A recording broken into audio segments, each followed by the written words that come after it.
O que sobrar eu guardo. E com essa frase nunca vai sobrar, mas que você tem que ter uma reserva financeira para cada momento da sua vida. Então, primeira vontade, dar o primeiro passo, tomar a decisão de eu quero me tornar um investidor ou uma investidora. Meu nome é Marci Reis, eu sou especialista em investimentos e mentora de mulheres ambiciosas. Sou formada em administração, pós-graduada pela FGV, pós-graduada pela Universidade de Chicago. E também certificada, onde minha certificação permite que eu atue em diferentes áreas, inclusive atuar de forma independente. Por que é tão difícil para uma mulher falar sou ambiciosa e gosto de dinheiro? Primeiro porque existe uma confusão muito grande entre ambição e ganância, onde ambição significa que você quer elevar o seu nível, estou numa posição, quero chegar onde eu mereço realmente estar. E tem a questão da ganância, que muitas vezes nós passamos por cima dos nossos valores para chegar onde a gente deseja. Então, primeiro que há essa confusão. E segundo que há muito tempo atrás, há pouquíssimo tempo atrás, na verdade, a gente não tinha uma relação com o dinheiro. Se a gente olhar as nossas roupas, inclusive, não existiam bolsos. Se a gente pensar, por que nossas roupas, a roupa da mulher não tinha bolso? Não é por uma questão de moda, por questão de conceito. É porque o bolso, na verdade, era um significado de dinheiro. O homem tinha essa posição de lidar com o dinheiro da família, de ter ali essa posição de provedor. Nós mudamos com o tempo, nós assumimos várias posições com relação ao mercado de trabalho. Hoje nós geramos dinheiro, mas a gente não aprendeu como lidar com ele. Então, por esse motivo, a gente tem essa dificuldade. Existe até uma frase que toda mulher usa e usou em algum momento da vida, de eu não sei lidar com dinheiro. E não é uma verdade absoluta de não saber lidar. A gente simplesmente não aprendeu como fazer isso. E você tá aqui para mudar esse jogo. Exatamente. Então, bora lá. Que, além das minhas perguntas, eu abri uma caixinha ali e teve várias dúvidas que mulheres mandaram, né, para nós. Estou aqui para isso. Vamos lá. Eu queria que você me falasse um pouco se existe preconceito ou você sentiu preconceito quando você se posicionou no mercado como uma mulher e uma consultora na área de investimentos. Senti, e primeiro que eu não tive uma mulher que eu pudesse me inspirar. Alguém que eu visse como aspiração de, está numa posição, eu quero chegar numa posição como ela. Eu não tenho isso no mercado, não vi. Então, como eu não tinha isso, eu pensei, eu vou ser essa mulher para que eu possa inspirar e trazer isso para outras mulheres. Existe sim um preconceito no mercado financeiro como um todo. Eu vim de uma carreira bancária e fiz uma transição de carreira justamente porque eu entendi como o dinheiro poderia potencializar a minha vida e poder me servir de diferentes maneiras, mas o mercado ele é totalmente masculinizado. Então, muitas mulheres que atuam hoje no mercado financeiro, no mundo corporativo, têm que assumir muito uma posição masculina para que elas sejam respeitadas quando falam sobre dinheiro. O que é algo extremamente ruim, você deixar a sua essência, o seu feminismo de lado, justamente porque você precisa ter respeito. E eu vim nessa transição justamente fazer o movimento contrário, de que nós somos mulheres, sim, a gente não precisa perder nossa essência para falar sobre dinheiro. Já mostramos para todo mundo que a gente pode lidar com várias coisas ao mesmo tempo, equilibrar vários pratinhos, maternidade, a casa, o trabalho fora, entre outras coisas. Então, o dinheiro é só algo a mais, que a gente só precisa aprender, de fato, como lidar melhor com ele. E acho que uma pergunta que você deve escutar muito, né? Como que eu começo a investir? O primeiro passo, o principal de tudo, eu falo que é organizar a casa. Não tem como você pensar em investir, guardar o seu dinheiro, fazer ele trabalhar para você sem que você tenha uma organização básica disso tudo. Então, saber exatamente que a pessoa mais importante da sua vida, a protagonista é você. Então, boleto, a gente tem que pagar, claro, honrar suas despesas. Mas muita gente usa aquele argumento de, o que sobrar eu guardo. E com essa frase, nunca vai sobrar. Você não é uma sobra para ser deixada para depois, para ficar em último lugar na sua vida. Então, o primeiro ponto é organizar a casa, ter essa base financeira de entender quais são os seus gastos fixos, variáveis e principalmente estabelecer um teto ali do que você vai tirar da sua renda todo mês de compromisso mensal para você. Um compromisso que você não pode jamais falhar. Então, começa por aí, definindo, seja percentual, seja em reais. Vou começar guardando uma quantia mínima. Tudo bem. E conforme você for se organizando, você vai aumentando esse valor. Mas o principal é começar a se organizar. E aí, depois disso, começar a investir. Outro ponto, quando a gente fala de investir, de porque que é difícil, de dar o primeiro passo, é que nós não tivemos educação financeira na base. Seria totalmente diferente se a gente tivesse educação financeira no nosso país. Nós já temos um país muito rico de riquezas naturais, mas a gente não tem uma população rica financeiramente, nem com relação à mentalidade, justamente porque a gente não aprendeu como fazer isso. Então, como a gente não aprendeu isso na escola, nem em casa, que é o cenário que a gente tem hoje, nós temos que buscar esse conhecimento para poder mudar a nossa vida financeira. E hoje a gente tem no mercado, né, cursos, mentorias, enfim, consultorias, que vão te dar esse direcionamento para que você saiba como investir. E por que eu falo que é legal você buscar um conhecimento a mais? Porque você vai ver várias pessoas, até dentro da sua rede de amigos, enfim, que vão falar para você, comecei a investir em ações, não deu certo, comprei criptomoedas, ou entra em várias enrascadas de pirâmide e acaba perdendo dinheiro, de fato, ao invés de ganhar, e isso vai te dando um medo. Mas é difícil investir, não dá certo. E esse medo impede as pessoas de evoluir e, de fato, de ganhar dinheiro investindo, de multiplicar. Então, a primeira coisa é você buscar o conhecimento, se organizar, arrumar a sua casa e buscar conhecimento para que você invista, mas invista do jeito certo. E existe diferença, assim, maneiras de investir? Investir, por exemplo, para ter uma reserva, ou investir para multiplicar o patrimônio? Como que funciona? Existem vários tipos. Dentro da minha metodologia, por exemplo, eu trago um conceito de você não ter uma única carteira de investimentos, uma carteira padrão.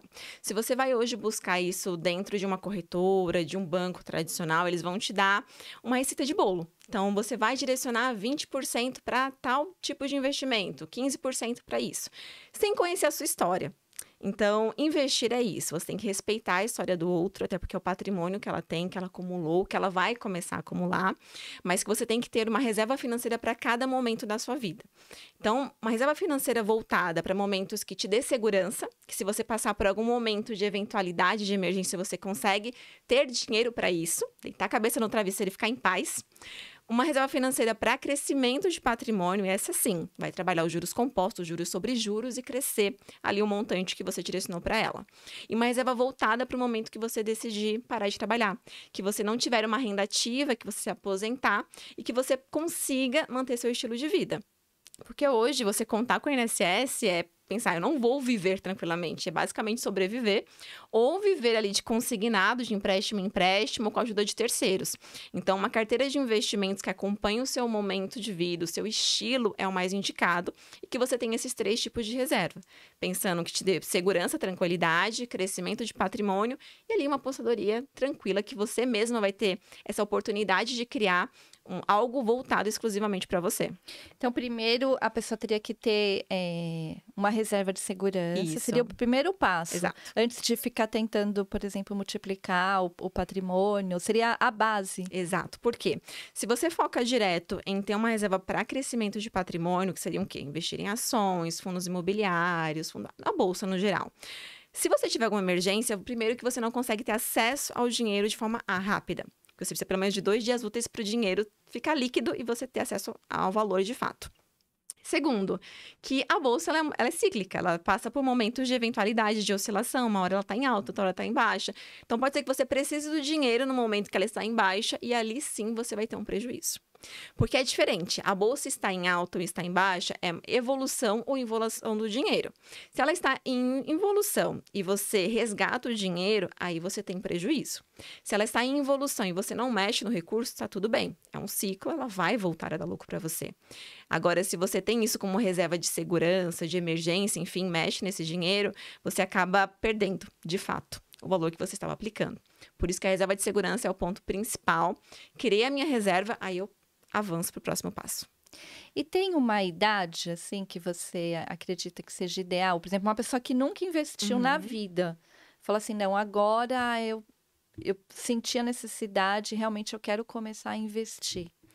Nunca é tarde para você começar. Eu falo que o melhor momento para você começar a investir é sempre o agora. Por exemplo, a minha mãe, meus pais investem depois dos 50 anos. Então, não tem uma idade certa. Até porque, cada vez mais está comprovado que estamos vivendo por mais tempo. Então, não é esperar, cheguei nos meus 50 anos, não vou investir. Pelo contrário, você vê pelo menos mais 20, 30 anos. Por que você vai deixar para amanhã ou deixar de fazer algo que vai te dar mais conforto no momento presente e no futuro também? Quanto antes você começar, melhor. Mas o melhor momento é o agora, sem deixar passar nenhum tipo de tempo. Então, sempre dá para começar. Sim, sim. Ô, Marci, por que assim, até pouco tempo atrás, as pessoas, quando você falava em guardar dinheiro, automaticamente se associava à poupança? Ai, todo mundo precisa ter uma poupança. E hoje isso mudou. As pessoas falam, se você deixar o dinheiro na poupança, você está deixando de ganhar dinheiro. Exatamente. A poupança ela é o investimento mais antigo que existe. Porque ela foi criada pelo Dom Pedro. Então, tinha a questão da segurança, a maneira realmente das pessoas guardarem o dinheiro naquela época.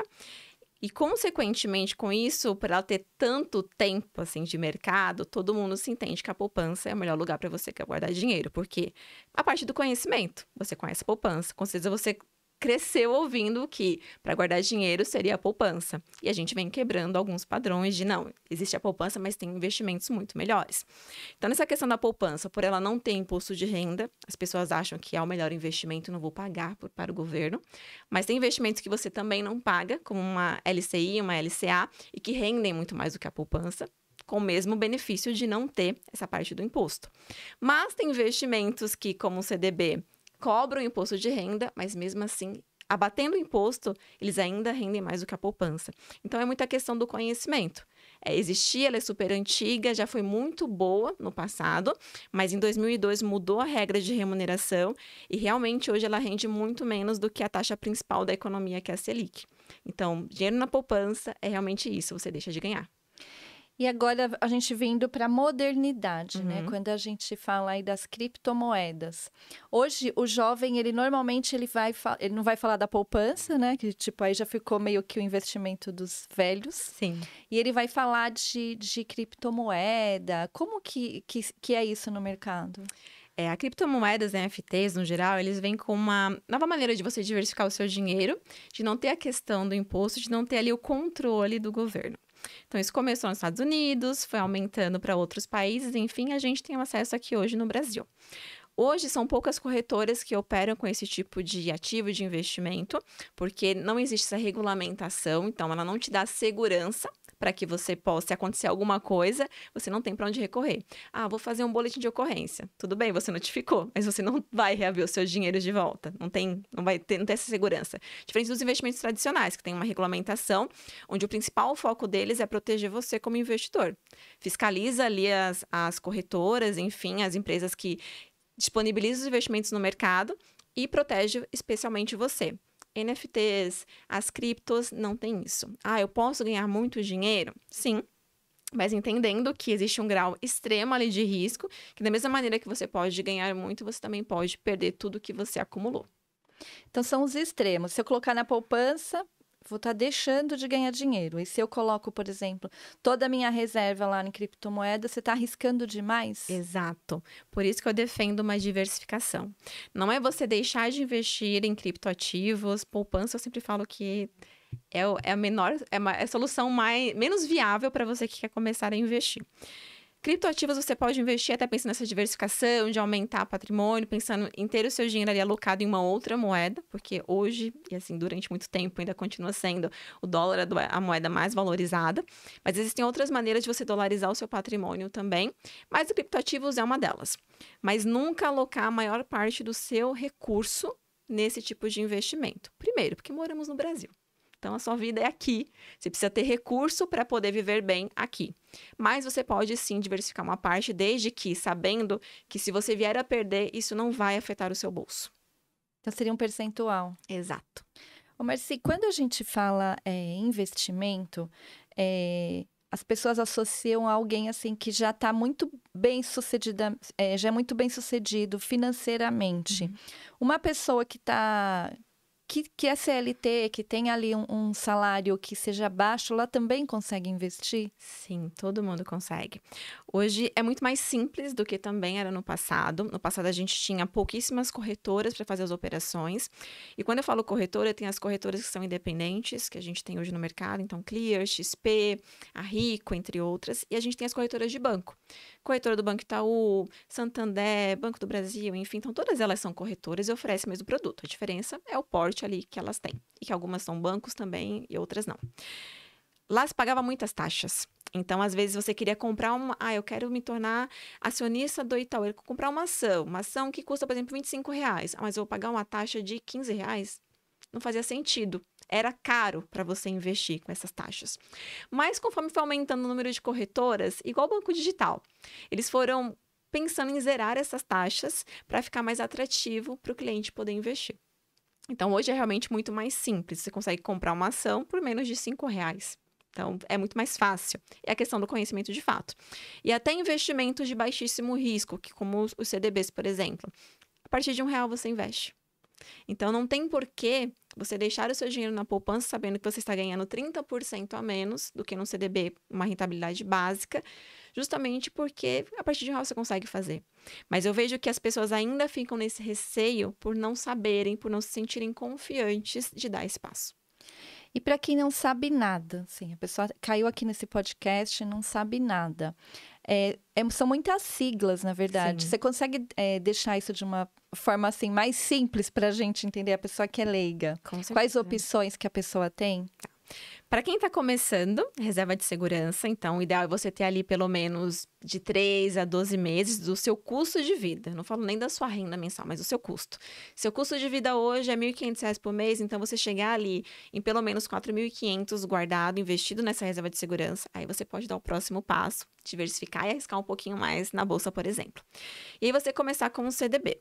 O CDB ele é um certificado de depósito bancário. Então, ele é um investimento que é feito pelos bancos. Então, ele te dá essa segurança a mais.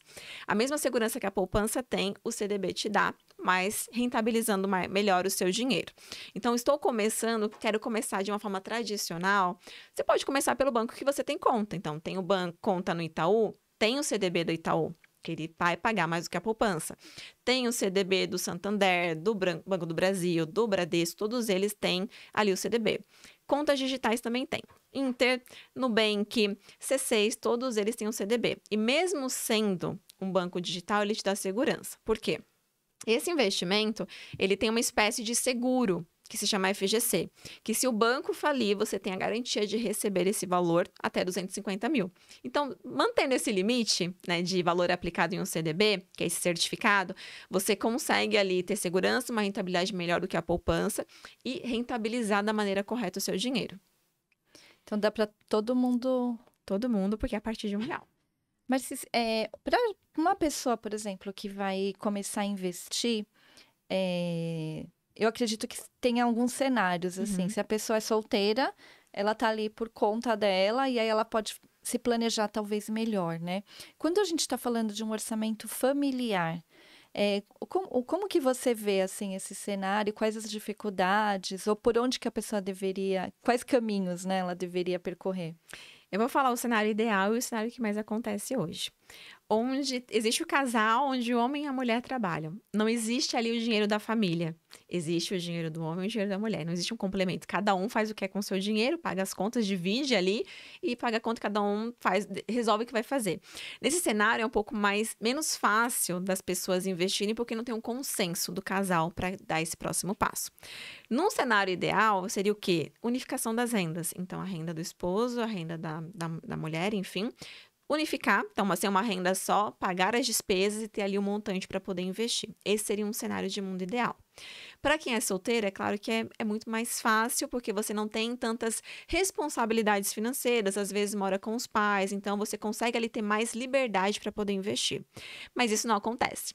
Porque o jovem só tem noção de, nossa, eu deveria ter investido meu dinheiro quando já está na fase adulta, quando já tem várias responsabilidades financeiras. E não adianta você ficar pensando no que você deixou de fazer. É pensar no que você pode fazer a partir de agora para ter um presente e um futuro também muito mais tranquilo financeiramente. Então, realmente são cenários e cenários. O mundo ideal seria a unificação da renda, onde tem todas ali, tira todas as despesas e investe grande parte desse valor. Você ainda vê, você dá mentoria também, Sim. né?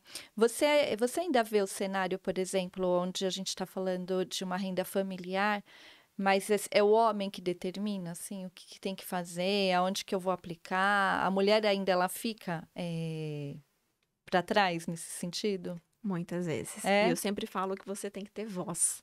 Até porque, por mais que o homem seja o provedor e você tenha optado por cuidar da casa, da família, os filhos, enfim, você tem a sua responsabilidade. Então, a renda dele não é só dele, é sua também. Porque vocês tiveram ali uma decisão de vou ficar em casa, vou fazer a minha parte, né, por ser mulher, e você vai fazer a sua por ser o homem de provedor. Então, ainda existe sim isso. Tive até uma mentorada que trouxe esses dias um comentário de uma situação que ela vivenciou. De que ela foi no salão e ela estava esperando para ser atendida, a cabeleireira estava terminando o atendimento e ela ouviu a conversa que elas estavam tendo, que a mulher descobriu uma traição do marido. E ela descobriu, enfim, que até a sogra influenciava para realmente o casamento deles terminarem. E aí quando ele perguntou, mas o que você fez, né? Descobrindo esse momento tão frágil da sua vida, o que você fez? Ela, não fiz nada. Porque eu tenho 3 filhos e eu não tenho renda, eu não tenho como me manter, eu não tenho dinheiro. Então, imagina a posição que ela se colocou, né, de fragilidade, justamente porque a posição que ela teve dentro de casa foi que o homem era provedor, eu tenho dinheiro, eu determino o que eu vou fazer, e ela não tem autonomia financeira. E eu fiquei pensando, quando ela me trouxe isso, imagina ela tendo filhas, né, porque são 3 filhos, pode ser que uma seja mulher ou não, a imagem que ela passa de aceitação, de que aquilo é um relacionamento que ela merece ter. Então, a gente acaba realmente seguindo alguns padrões quando a gente fala dessa questão do financeiro e tendo resultados que não são aquilo que a gente realmente deseja viver. Então, falar de dinheiro, principalmente hoje para mulheres, é trazer isso. Essa opção de você poder escolher. Você tendo dinheiro, você pode sim escolher estar numa relação uma traição, por exemplo, uma relação que não te faz bem, não te favorece, mas é por opção de escolha. Você escolheu estar ali. Agora, quando você é obrigada, porque você tem uma dependência financeira, é muito diferente. E é muito complicado isso, porque ao mesmo tempo que as pessoas têm muita dificuldade de falarem de dinheiro, ele é esse centro, Sim. né? Da pessoa tomar a decisão, por exemplo, de sair de uma relação, ou de fazer um investimento, empreender, né? E por que você acredita, assim, que é tão difícil das pessoas conseguirem falar de dinheiro? Porque a maioria de nós crescemos sem falar sobre dinheiro dentro de casa. Então, já existia ali um paradigma, um tabu de que não se fala sobre dinheiro. E eu costumo falar que você não tem como deixar de falar de algo que você quer tanto, que você quer atrair. Mas a gente aprendeu assim, a não falar. Ou quando falava, a maioria das pessoas tinha o quê? Discussões dentro de casa. Porque sou eu que banco a casa, sou eu que mantenho a casa, eu que determino o que vai ser feito ou não com o dinheiro. Então, a gente muitas vezes não tinha essa voz ativa e a gente não ouviu falar de dinheiro dentro de casa. Se eu não escuto falar sobre isso, eu não sei como lidar, eu não sei como me posicionar. E aí você acaba levando esse ciclo, essa dificuldade. Saúde e dinheiro são coisas que acompanham qualquer tipo de pessoa, independente do nível social, das pessoas que têm mais acesso financeiro, das pessoas que têm menos acesso. Então, isso sempre vai acompanhar. Mas é muito a questão de não saber como lidar, principalmente com o dinheiro, e porque você se coloca numa posição muito frágil de como eu vou abrir a minha vida financeira para uma outra pessoa, como eu vou falar que eu estou passando, né, dificuldades, ou que eu estou deixando de pagar, de honrar as minhas despesas, porque eu não soube administrar ou porque eu gastei mais do que eu ganhava. Então, a questão do como o outro vai agir, essa questão do julgamento, as pessoas acabam vivendo muito mais hoje por status do que decidindo viver conforme o que ela ganha nesse momento para no futuro ter algo muito mais estável, né? E ali ter conquistas financeiras também. Mas as pessoas colocam muito o carro realmente na frente o carro na frente dos bois justamente por isso. Por conta de crenças que foram aprendidas, que na verdade foram inverdades que você aprendeu. E essa questão do não saber como o outro vai lidar, a parte do julgamento. E é complexo isso, né? Porque o Uhum. dinheiro também, ele tá associado à pessoa ser bem-sucedida, tem a ver também com a autoestima, né? Sim. Porque aí você fala assim, nossa, a pessoa tá super bem, né?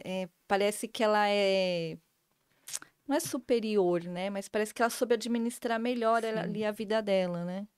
É a mesma coisa que quando você mora num bairro e você vê ali, você tem a mesma idade do seu vizinho e você vê ele conquistando coisas que você não tem acesso.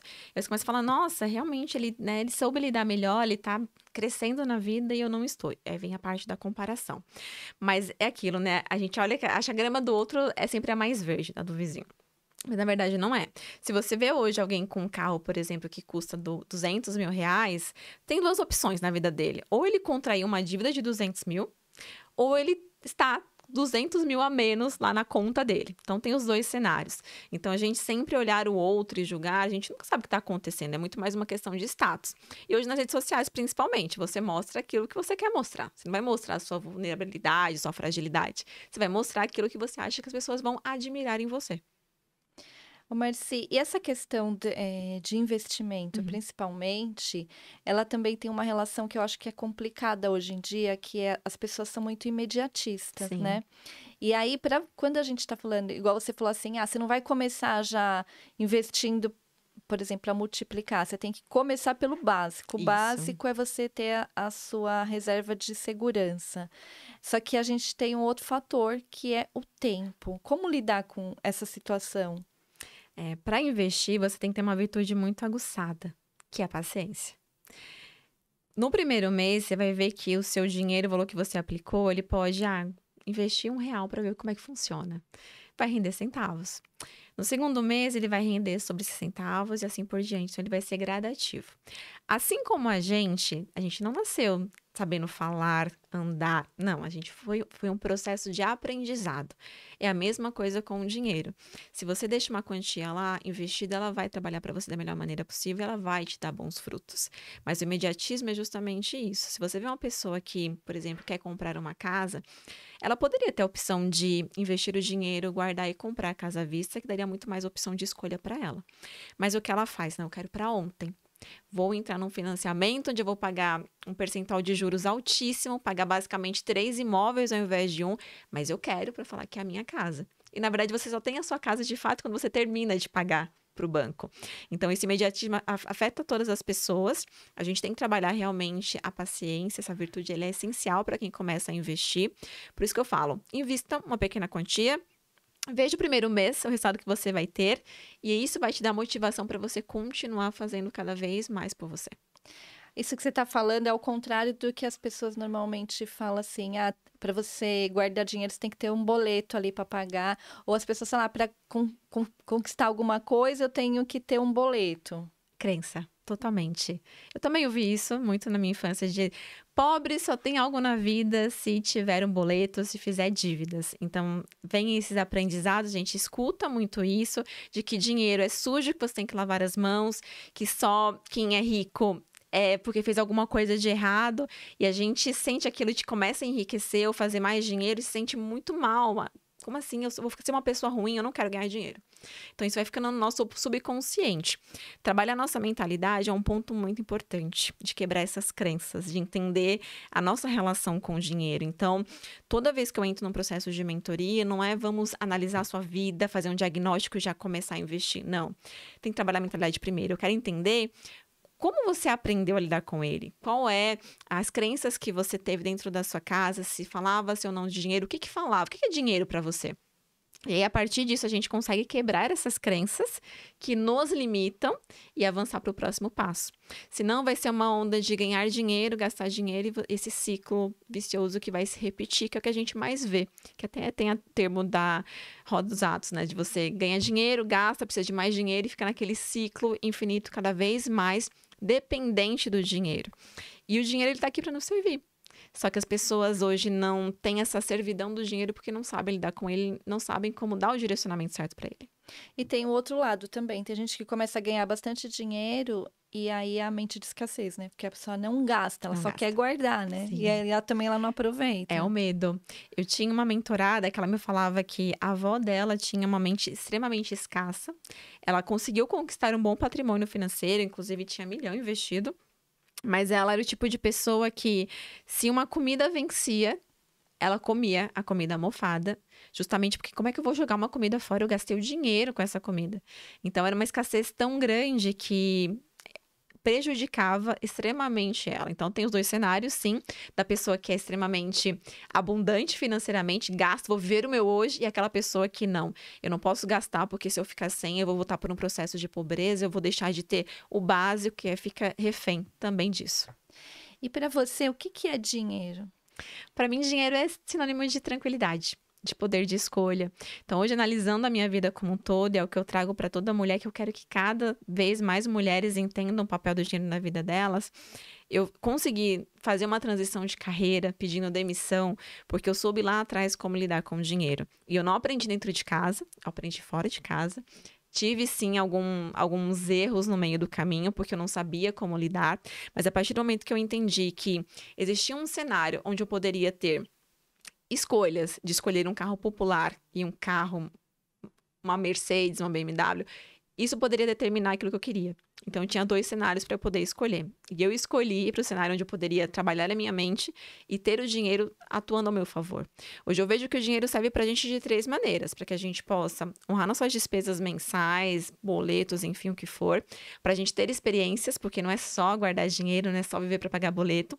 Mas também guardar para que eu possa ter o mesmo estilo de vida que eu tenho hoje, também no futuro, de uma forma muito confortável. Então, usar o dinheiro a nosso favor seria isso. A gente honrar, a gente ter experiências, mas também guardar para sempre ter. E a máxima é muito simples, né? Assim, quem guarda, dinheiro tem. Quem não guarda, não tem. Vai passar necessidade de alguma maneira. Então, isso é muito básico quando a gente fala de dinheiro. E hoje, quem mais procura, assim, a sua mentoria? São, por exemplo, mulheres que trabalham no CLT e querem fazer um planejamento, ou também empreendedora? Eu tenho os 2 cenários, inclusive homens também me procuram. É porque você fala bastante para a mulher, Para né? mulheres, exato. Mas homens também me procuram, justamente no processo de consultoria, para que eu possa dar o direcionamento. Mas meu público principal, eu sempre digo não, porque são mulheres. Então, tem os 2 cenários de mulheres que são CLTs que querem ter um planejamento para não depender do INSS no futuro e continuar a ter um estilo de vida muito bacana.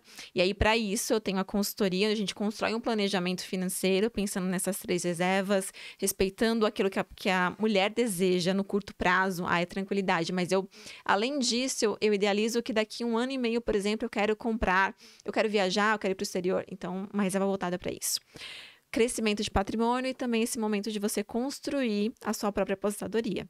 E para quem empreende, a gente tem o planejamento financeiro para a mulher, para a vida pessoal, mas também para o negócio.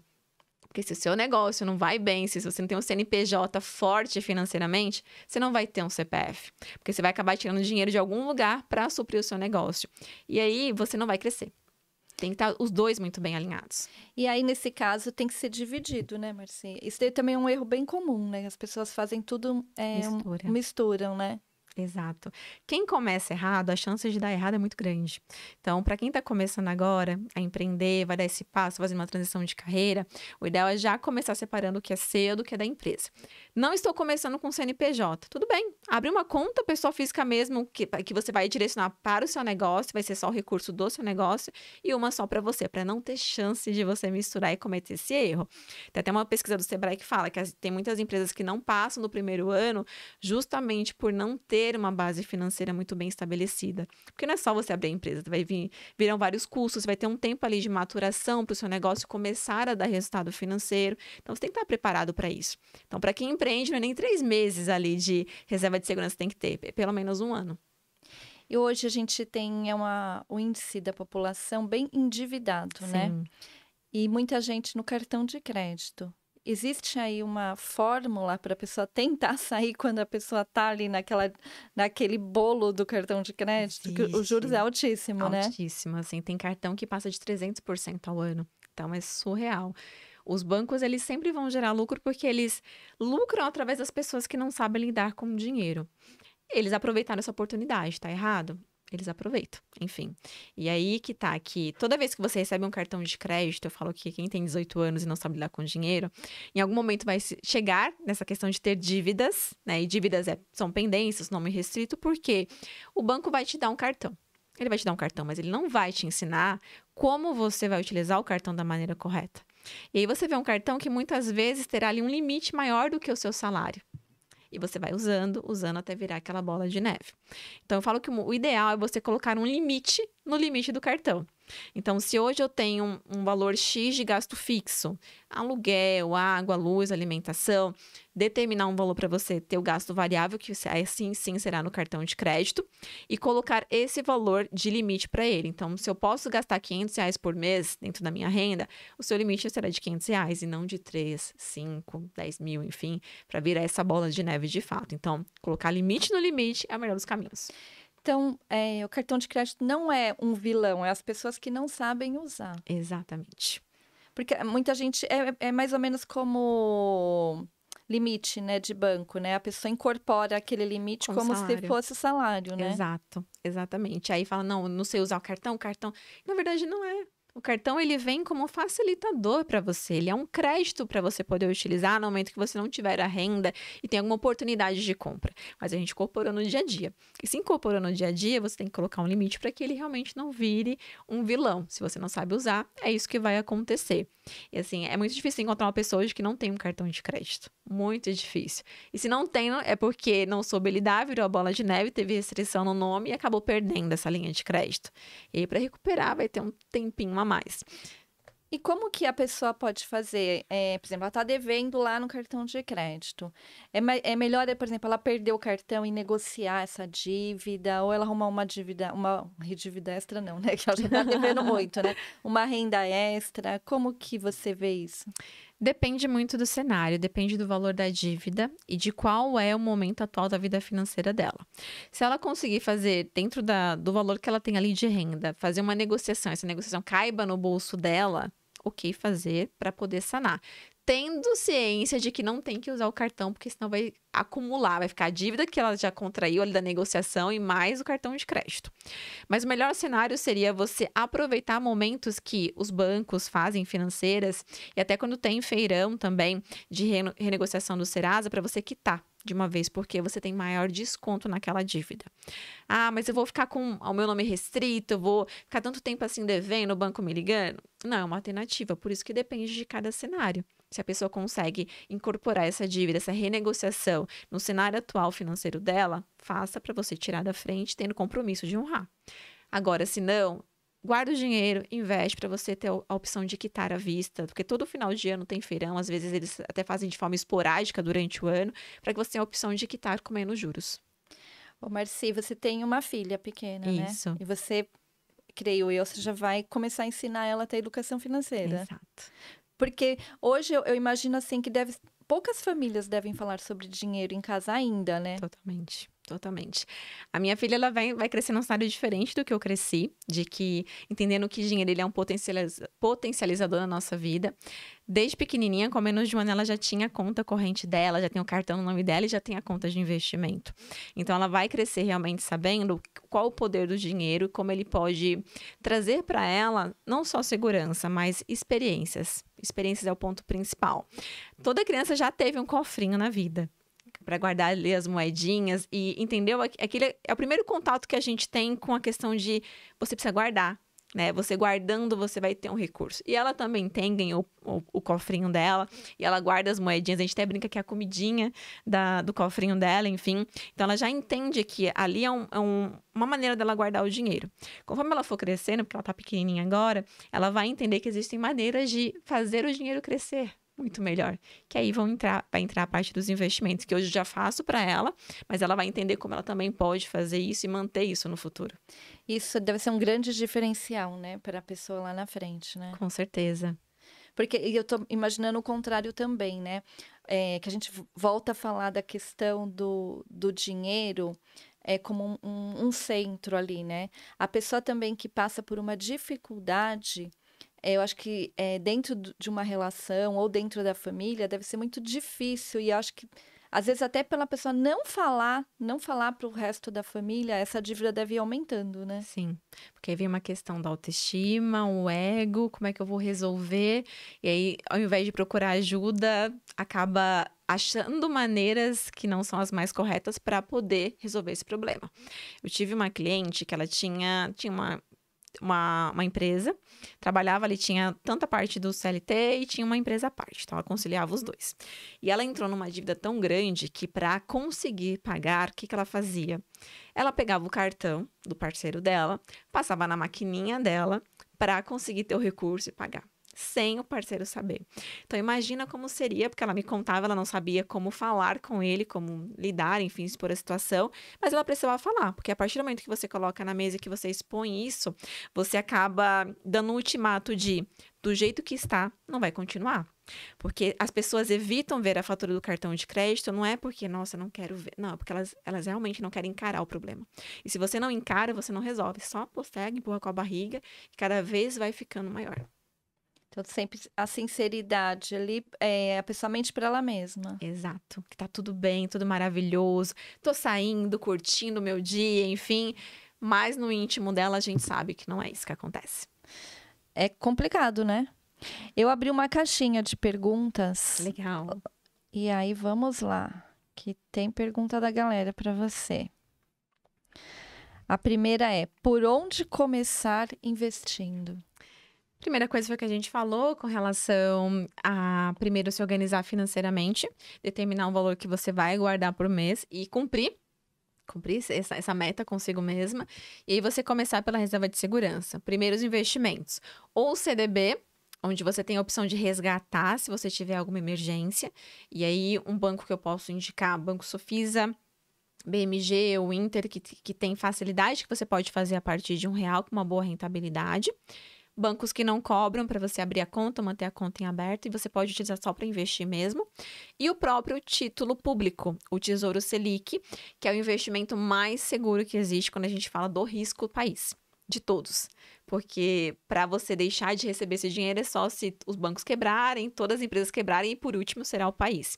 E é um investimento, esse você consegue fazer a partir de 150, aproximadamente. Eu vou engatar aqui que hoje, eu não sei se foi hoje ou foi ontem que eu vi no seu Instagram que você colocou alguma coisa sobre você comprar alguma coisa e se arrepender, a sensação que você tem, e quando você começa a investir, que aí você fica com vontade de continuar fazendo. Eu achei essa Exato. relação tão sensacional. Exato. Queria que você contasse aqui melhor, né? Não é exatamente isso. Às vezes a gente tem a relação com o dinheiro é totalmente comportamental, ela é emocional. Então, se você vai comprar uma coisa, algo que você deseja, você não tem ali a razão de, será que eu realmente preciso disso? No geral, é para suprir alguma coisa do seu emocional. Então, não estou bem, vou comprar um chocolate para ficar bem, vou comprar uma roupa nova. E aquilo te dá uma sensação naquele momento, momentânea, mas ela passa e aí vem o arrependimento de eu não precisava realmente dessa roupa, eu não precisava ter comido esse chocolate, enfim. Com dinheiro, não. Você investe, você vê ele crescendo e aí dá a sensação de você querer fazer mais do que você realmente pensa. Por que eu não fiz isso antes? Por que eu não comecei a investir antes? E a gente vem nessa correlação. Hoje você pode optar com relação à comida por comprar um lanche do McDonald's ou algum outro fast food, ou você pode optar por investir em uma empresa que também seja do ramo alimentício. Enquanto um vai trazer alguns malefícios para a sua saúde, enfim, o outro vai trazer benefícios para você, porque você vai ter uma parte daquela empresa, é sua, vai te dar lucro. Então não tem como você não ter um retorno pensando dessa maneira.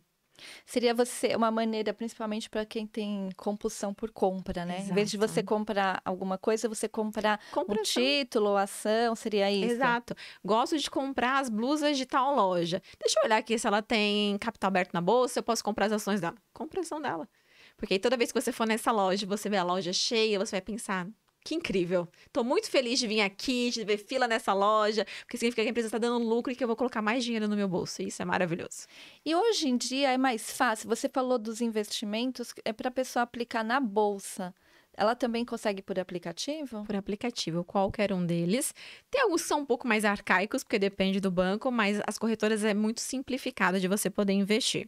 E é isso, a partir de R$ 5 você consegue comprar boas ações de empresas que já são consolidadas.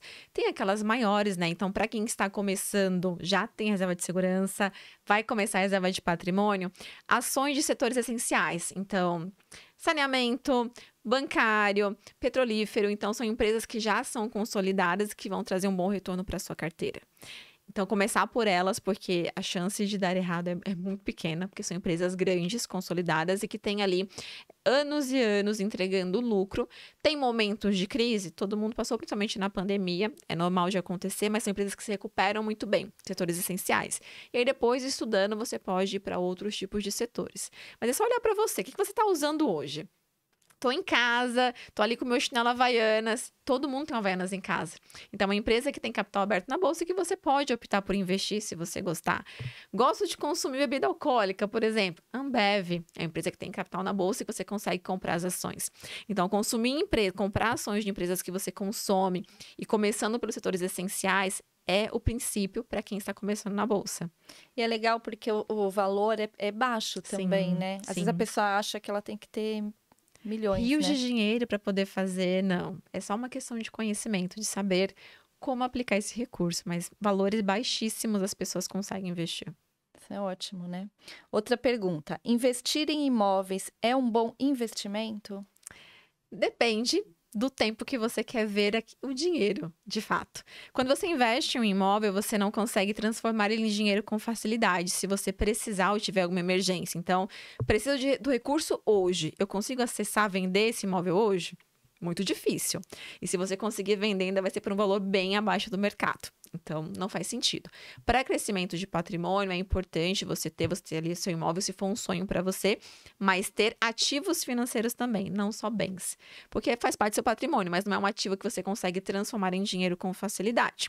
Uma solução seria investir em fundos imobiliários, porque você investe em imóveis sem precisar ter o imóvel físico, sem precisar arcar com os custos que o imóvel tem de depreciação, IPTU, enfim, e você recebe todo mês ali uma espécie de aluguel. Então, todo mês tem dinheiro pingando na sua conta.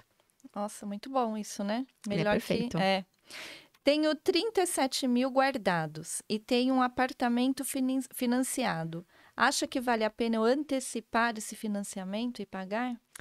Depende de qual foi a tabela feita no seu financiamento, se foi a saque ou a price, porque tem uma que você tem amortização que vai reduzindo, outra ali é só a parte da parcela, então depende disso.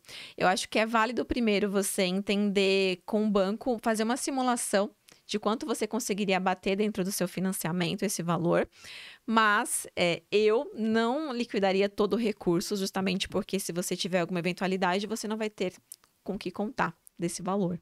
Então, amortizar é importante, você pode planejar como fazer isso. Dentro ali do seu evolução de dívida, que é o que os bancos chamam, você pode até baixar isso pelo aplicativo ou pelo próprio banco, você consegue visualizar quanto de fato daquela parcela que você paga mensal deduz do seu empréstimo. Eu tenho uma parcela mensal de 2.000, meu empréstimo foi de 200, pago 2.000 todo mês. Vai reduzir 2.000 dos 200? Não. É um pequeno valor que será abatido. Então, esse pequeno valor é o que a gente chama de amortização. Então, com isso, você consegue fazer uma simulação para entender quanto, pagando, por exemplo, 37 mil, você conseguiria reduzir em anos do seu financiamento e poder quitar ele muito mais fácil. Na verdade, é caso a caso, não é uma regra. Exato. Tem que olhar lá o contrato da pessoa, são vários fatores. Exatamente. Aí, né? Quais os requisitos básicos para começar a investir? Ter vontade primeiro. Qualquer pessoa pode fazer, independente da sua idade, esse é o ponto principal. Não tem nenhum tipo de empecilho para você poder abrir uma conta e começar a investir. Então, primeira vontade, dar o primeiro passo, tomar a decisão de eu quero me tornar um investidor ou uma investidora e abrir a primeira conta. Com R$1, como eu falei, você consegue já investir, você consegue fazer parte. E hoje nós passamos por um momento, principalmente aqui pós-pandemia, que as pessoas começaram a arriscar mais, principalmente na Bolsa de Valores. Então, a gente vem num cenário onde hoje um pouco mais de 5 milhões de pessoas investem. Desses 5 milhões, a gente tem aqui 4 milhões sendo homens, 1 milhão e pouco sendo mulheres. Então, é pouco ainda quando a gente compara com a população do Brasil, mas é muito mais do que a gente tinha no passado. Então, estamos vencendo também, ano após ano. Eu falo que cada pessoa que eu consigo resgatar na poupança já é uma vitória, porque essa pessoa vai levar esse conhecimento a outras e cada vez mais a gente vai mostrando que existem outros caminhos para que o dinheiro trabalhe para você sem ser uma conta poupança, de fato, para que você entenda que dinheiro é capaz de gerar mais dinheiro se você der o direcionamento certo para ele. E aí é legal, quando a pessoa te procura, eu sei que você tem um curso também, você tem um canal no YouTube que você... Aliás, coloca tudo muito explicadinho ali. Você entra no site da corretora, mostra como a pessoa faz, né? E tem também as pessoas que querem um resultado mais assertivo ali, né? Ela já te procura para uma consultoria para você fazer traçar mesmo, fazer um planejamento para ela. Sim, sim. Eu falo que cada serviço que eu ofereço vai atender um tipo de pessoa, um tipo de necessidade. Para você hoje que aprende por conta própria, o curso ele é indicado, que você consegue consultar onde você quiser, com horário, enfim, acesso por um ano. Então, é facilitado porque eu também trago aulas práticas. Eu parto do seguinte conceito. Eu ensino do jeito que eu gostaria de aprender. Então, de forma didática, explicando de fato, com aulas práticas, para que a pessoa visualize e consiga levar isso para a prática. Porque não é sair da teoria e ir para a parte prática de fato. A consultoria, ela já é voltada para quem quer implementar de forma rápida. Então, tem um dinheiro aqui guardado, enfim, quero dar um direcionamento correto para ele. A gente vai para a consultoria para fazer o planejamento financeiro. Agora, para quem quer um direcionamento ainda maior, pensando nos planos que tem, a gente tem a mentoria, que é um direcionamento diferenciado, que esse a gente faz em conjunto, olhando toda a sua vida financeira, entendendo quais são as crenças que a gente vai quebrar naquele momento, para que você tenha uma vida financeira muito mais abundante do que o que você tem. E fato é, a gente tem muitas ambições. Toda pessoa, né, que está vivendo hoje, enfim, que abre os olhos, tem 2 braços, 2 pernas, enfim, que está viva. Ela sabe que ela quer muito mais do que ela está vivendo hoje. Isso já é uma ambição. Então, não tem por que você deixar de viver conforme as suas ambições por você não ter o conhecimento, certo? O conhecimento de como você vai fazer para poder acontecer. Então, seja comigo ou qualquer outra pessoa que tem no mercado hoje que fale sobre dinheiro, que traga esse direcionamento diferenciado, vai te dar algo a mais para que você possa, de fato, viver conforme as suas ambições. Não precisa ficar estagnado, né? Jamais. E é um tabu isso também, né? A gente estava comentando isso aqui, né? Até a pessoa abrir, né, a vida financeira dela é muito difícil, né? Por isso que eu sempre gosto de ouvir, de entender o que você busca com o dinheiro, como é que é o dinheiro na sua vida. E de, através de algumas perguntas chaves, de entender, de fato, o que ela está passando e que ela tem essa abertura. Eu falo que o contato comigo, seja na consultoria, na mentoria, não é uma terapia financeira, mas é um processo terapêutico, porque a gente entende na causa raiz o que você está passando hoje na sua vida financeira, qual foi a origem disso, para que a gente consiga voltar lá, resolver, e aí você caminhar rumo a uma vida muito mais próspera e de tranquilidade financeira. Tem gente que fala, dinheiro é liberdade financeira, enfim. Liberdade é uma consequência. Para mim, o ponto principal é tranquilidade. Tranquilidade é o marco quando a gente fala de dinheiro. Traz segurança. Totalmente. Muito bom. Adorei nosso bate-papo. Foi um prazer. Muito bom ter você aqui com tanto conhecimento. É muito bom mesmo, espero ter ajudado a galera lá em casa. Também, obrigada pelo convite, foi um prazer. Quem quiser saber mais, estou disponível também. Deixa aqui nessa câmera. Quem quiser saber mais sobre dinheiro, como transformar a vida financeira, como sair de uma mulher comum para se tornar uma investidora confiante, tem mais redes sociais para vocês poderem acompanhar, YouTube também. E para quem quiser um direcionamento mais avançado, a mentoria Tríade é o que você precisa. Muito bom mesmo. Obrigada, viu? Obrigada a você, Darcy. E para você que ficou até agora aqui nesse vídeo, já deixa o seu like, se é novo no canal, se inscreva e deixe aqui os seus comentários, porque isso sim vai fazer com que esse vídeo chegue até mais pessoas. E até a próxima.